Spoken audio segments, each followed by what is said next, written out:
अगले सत्र में मैं कहा था कि कबीर विचार मंच है और सदगुरु कबीर जो आज से 627 वर्ष पहले हमारे धरती पर आए, यहाँ की परिस्थिति को देखा, विषमता को देखा, कर्मकांड को देखा,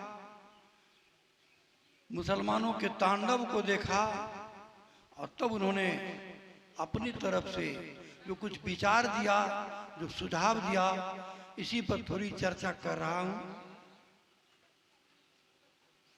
मुसलमानों का तांडव, छोटा छोटा उदाहरण दूंगा। दाई लोग गोदना गोदवाती थी, अब नहीं गोदवाती है। पहले गोदना गोदवाती थी। क्यों गोदना गोदवाती थी? इसके बहुत बड़ा राज था, रस था कि मुसलमान का जो सिपाही आता था हिंदुओं के बस्ती में, तो सिकंदर लोदी का आदेश था कि जहां तक हो सके हिंदू को मारो, पीटो, काटो और उसको मुसलमानी कबूल करवाओ, और जो सुंदर औरत है, लड़की और औरत, उसको उठा के ले आओ। ये उसका फरमान था। हमारे पूर्वजों ने, हमारे लोगों ने अपनी इज्जत आबरू को बचाने के लिए, कुछ लोग तो अपने नाम और धर्म ही बदल लिए। माँ बहनों को इज्जत बचाने के लिए क्या करना पड़ा? सबसे पहले तो पुरुष भाई दरवाजे पर छोटका खुट्टा गाड़े, खुट्टा में सुगर का बच्चा ला के बांध दिया। अभी मुसलमानों के साथ कंडीशन है कि सुगर को हरामी बोलता है।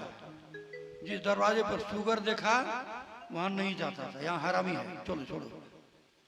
तो सुगर सबसे पहले दरवाजे पर था, उसको देख करके मुसलमान के सेना भाग जाता था, हट जाता था। दूसरे तरफ औरतें अपने बाह में, ललाट पर, छाती पर गोदना गोदवाती थी। गोदना में सुगरनी का दूध दिया जाता था शुरुआत में, ताकि जिसके शरीर में सुगरनी का दूध है वो नापाक है, उसको मत छुओ, वो तो अपवित्र, क्योंकि उसके बदन में हरामी का दूध घुसा हुआ है। काला काला गोदना सुगरनी के दूध में दे करके करिखा लगा करके हम अपनी इज्जत आबरू को बचाने का प्रयास किए, बहुत हद तक बचाएगा।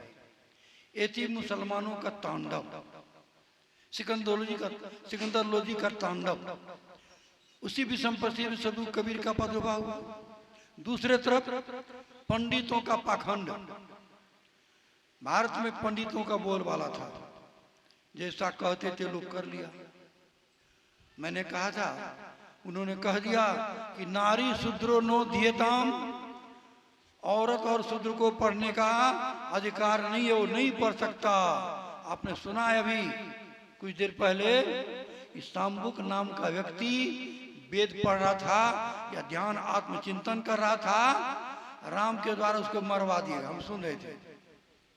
लेकिन जिस राम ने गुरान निषाद को मित्र बनाया, जिस राम ने हनुमान जी को शिष्य बनाया, जिस राम ने मैया सबरी का जूठा बैर खाया, क्या ऐसा वो कर सकता है? जिस राम ने मैया सबरी को नौदा भक्ति का ज्ञान दिया, क्या वो शंभु को मार सकता है?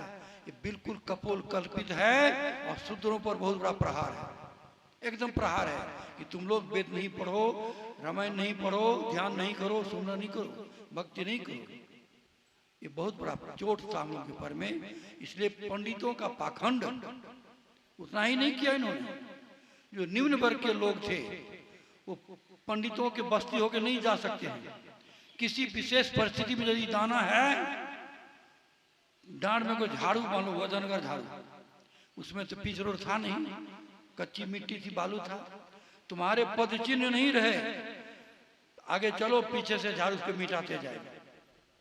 एक कारण, तुमको खांसी है, कफ गिरता है तो गला में लोटा बांध लो, खोखी लगे, कफ गिरे तो लोटा में गिरा लो, गले में लटका के चलो, और हाथ में लकड़ी ले लो, खटाखट बजाते चलो, ताकि तुम्हारी लकड़ी को सुनेगा तो हमारे लोग, हमारी माँ बहनें अंदर चली जाएगी, तुमको देख नहीं सकती, तुम्हारे देखने से हमारा यात्रा खराब होगा। ये भी सम परिस्थिति थी देश में, उसको आज हम लोग पूजते हैं, बिना ओकरा से पूजे नहीं थे। ये समस्या पैदा किया। आपने सुना है रघुनंदन साहब कह रहे थे कि जे बरनाथ हम तेरी कुम्हारा, सुपथ किरात कोल कलवारा, वर्णों में अधम सबसे नीच तेली कुम्हार। हमरा लागे छे तेली मंगनी में तेल नहीं देने हेते, पेरे में भीड़ पड़े छे तै करके तू वर्णों में अधम छी। आ कुम्हार मंगनी में बर्तन नहीं देने हेते, यही बात और कुछ नहीं। जो उसको फ्री में कुछ नहीं दिया उसको इतना नीचे गिरा दिया और हमारे समाज लोग से एकदम आंख से मान लिया। ठीक है कहता है। एक दिन की बात है, आज से करीब 20 साल पहले गांव से उत्तर टोला में दौल आया, फोर लेन से उधर, उसमें फोर लेन नहीं था। बीच में एक था राजकिशोर दास अगुआ है, तो हम कहे अगुआ साहब चलिए दौल आया है, साइकिल क्या ले जाएंगे, पैदले चलिए। दोनों आदमी चल दिए। बीच में शाह टोला तेली टोला, तो इधर से जा रहे हैं तो राजकिशोर का था साहब जतरा गड़बड़ा गए की बोले देखियो नहीं उठ के अयोधी शाह कर कहा था और चौपट क्या दे से के नाम जलना ना लिए की भाई ओह भाग रहे हम कि चलू तो घुर जाओ नहीं जब करके रहू। हम जतरा बनावे के प्रयास करी थी, वो जतरा बनाने रहे गया वहां, हमको कहा अहाँ ये खड़ा रहो। अयोधी शाह के पास गया, कल के शाह अयोधी कंटा खैनी चुना ध्यान, कल को चुनरी घरे पर रह गए नहीं लाभलिए सब। अच्छा कौन बात घूम के कल के साहब चलिए अब जतरा बन गई। बोले की भेला हो, ओकर दांत देख ले लिए। अयोधी के बोले लोग दांत देख ले लिए। हमने हो देह रे शाह वाला तेली वाला दांत भाले ढले झा वाला है, ओकरा देखला जतरा बन गई। तोरा के भरम लगा कहो लोग ये सब कहे थे। ये विडंबना थी कि किसी को देखने से हमारा जतरा खराब हो जाता है। विचार कीजिए, वो हरिजन की माँ बहन आती थी, परिवार में बाल बच्चे होते थे, उसको सफाई कर दिया, वो अछूत हो गई, उसको छुआ गया। आपकी माँ बहनों के द्वारा जो प्रसव हुआ, जो गंदगी था उसको साफ कर दिया, आपकी सेवा कर दिया, उसमें बड़ा अच्छा था। तब आपका शरीर नहीं छुआया, कपड़ा नहीं छुआया, अलग से कहीं छुआ गया तो आप छुआ गए। ये विडंबना है कि नहीं? ये विषम परिस्थिति हमारे देश में पैदा किया। हमारे हिंदू को सब मैंने इन सोलकन को तोड़ने का काम किया। ये लोग टूटेगा तो हम लोग राज करेंगे, और कोई देश नहीं था। जब तक ये सोलकन एकत्र हो जाएगा तब तक हम राज नहीं कर सकेंगे। सबको तोड़ मड़ोड़ करके राज किया, अभी भी हालांकि करिए रहा है। ये विषम परिस्थिति। तो कबीर के समय में सारी घटनाएं बहुत जोर शोर पर थी, तब सदगुरु कबीर का प्रादुर्भाव हुआ। तब कबीर साहब आए और उन्होंने समस्त मानव को एक जाति माना। मानव कोई अलग जाति नहीं है, अलग धर्म नहीं है, समस्त मानव एक जाति है। मानव का धर्म एक है। धर्म माने नेचर, स्वभाव। जैसे पृथ्वी का धर्म है कठोरता। देखते हैं बरसात महीना एकदम कीचड़ हो जाता है, और बरसात गया पानी सूखा, धरती कठोर हो गई। उसका मौलिक गुण है कठोरता। और पानी का धर्म है शीतलता।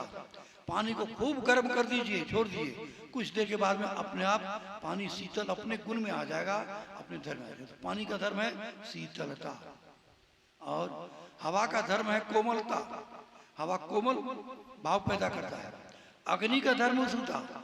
अग्नि के चाहे बहुत बड़ा गोला हो, चाहे छोटी सी चिंगारी हो, वो गर्मी होगा, वो ठंडा नहीं होता है। चारों जो महाभूत हैं इसका अपना अपना गुण है, स्वभाव है, नेचर है, उसका कारण है। जैसे मिट्टी का कारण, मिट्टी का गुण धर्म है कठोरता, पानी का है शीतलता, अग्नि का है उष्णता, और वायु का है कोमलता। सभी प्राकृतिक जो प्राणी हैं सबका अपना अपना गुण धर्म है, वो कभी नहीं छोड़ता। लेकिन मानव का क्या गुण धर्म है? मानव का भी कोई गुण और धर्म होगा, उसका कोई दूसरा नहीं होगा। लेकिन मानव को तो इतना विभाजित कर दिया, अब सब पार्टी वाला सब झगड़ा करता है कि जाति गणना करो, जाति गणना करो। रोज हम लोग समाचार सुनते हैं कि जाति गणना करो, कौन जात कितना है, उसको उतना आरक्षण मिलाते हैं। आरक्षण मिलाते वास्तव में जो गरीब है, जो असहाय है, उसको आरक्षण दो, उसकी सहायता करो। नियम यही होना चाहिए। लेकिन जाति गणना करो, फलवा जाति इतना है, उसको इतना प्रतिशत, फल इतना, उसको इतना प्रतिशत, ये सब बकवास है। और ये हथकंडा है राजनेताओं का वोट लेने का और गद्दी पर बैठने का, और कोई बात नहीं। आपकी गिनती कर देगा, आप 20 करोड़ हो, इससे आपको कोई फायदा होने वाला नहीं है। ये सब बकवास है। जो पढ़ेगा, मेरिटोरियस विद्यार्थी होगा, वो नौकरी लेगा, और जो नहीं पढ़ेगा उसको कुछ होने वाला नहीं है। इसलिए जाति पाति के मजहब का झंझट बहुत खराब है। एक बार घोषणा निकला था, किसी भी व्यक्ति से जाति और धर्म पूछना घोर अपराध है। किसी भी व्यक्ति से आप जात नहीं पूछ सकते हैं, उसका धर्म नहीं पूछ सकते हैं। वो आदमी है, मानव है, रहन सहन ठीक है, खान पान ठीक है, उसका कपड़ा हाथ बर्तन ठीक ठाक है, ठीक। अगर कोई ब्राह्मण हो जाए, दांत काले, अधिकतर ब्राह्मणों का दांत काला, क्यों? वो लोग पान जर्दा खैनी खूब खाता है। जबकि किसे ब्राह्मण कहा जाता है? शास्त्र का नाम हम बोल रहे हैं, पढ़े हैं, जिसके दांत चमकीले हो उसे ब्राह्मण माना गया है। जो सत्यवादी हो उसे ब्राह्मण माना गया है। सत्यवादी के विषय में चर्चा गई। जवाहर